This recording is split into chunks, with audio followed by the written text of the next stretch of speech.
Hi, let's talk about the hardware that goes on the back of the tin work. Every artist has their opinions about what works for them, and as all artists, I have my opinions, and that's all this is. It may work differently for you, but this is what's worked for me. And what hasn't worked for me are sawtooth hangers. Bad idea. Unless you're working really small. I had a terrible experience. It was my second show. I was at the opening and feeling very proud, standing next to my artwork, and it popped off the wall and crashed on the floor. It was too heavy for the sawtooth, and the little nails that go in there just popped out. So, not ever wanting to repeat that experience, I decided never again. Now, if you have a small work, it probably is okay, but I'm not taking any chances. Okay, the other thing I don't use are screw eyes, and I'll tell you why about that.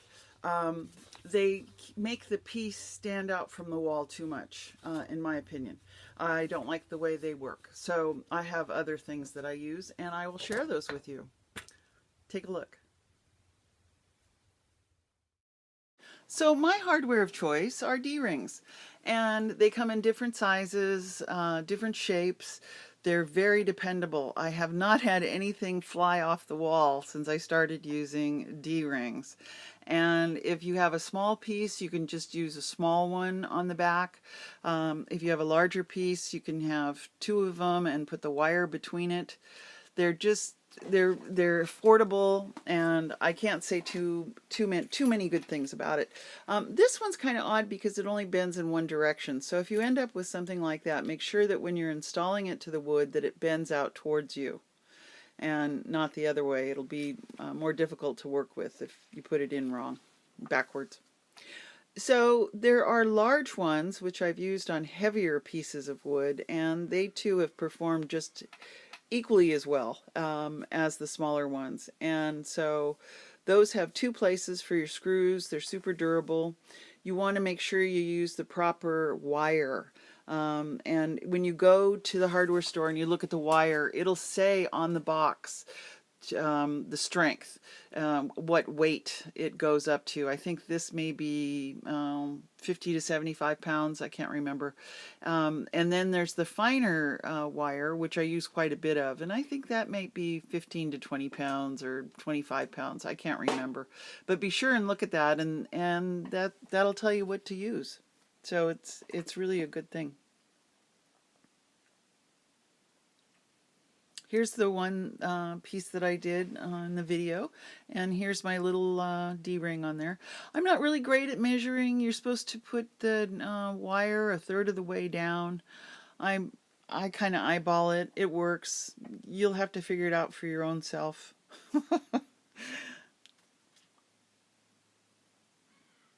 Now on this one, I didn't put tape on the ends of the wire, and you really ought to do that. Some masking tape on the loose ends, so when you're installing it, the little wire doesn't go up your fingernail, and I got to tell you, that really hurts. But again, this is super sturdy. It's not going to fall off the wall. And here I've used two of them, and it's just great. Very durable. Be sure and use that masking tape. It really helps.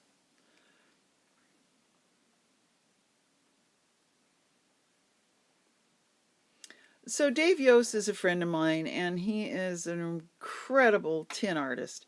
And he suggested to me about using bumpers. And bumpers are just great to put on the back of your artwork if you want a uniform, if you want it, I don't know how to really describe this. Sometimes artwork looks like it's falling forward, or it it just doesn't hang correctly.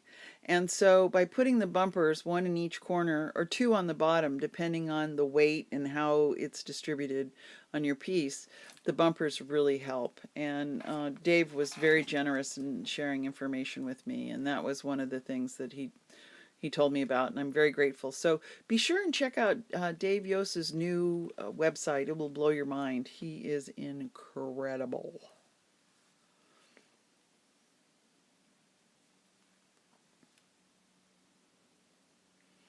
Okay, so here's an Altoid tin. This one I threw in a fire to get rid of the paint. You can open it up, take your awl and your hammer on a block of wood and make 2 holes.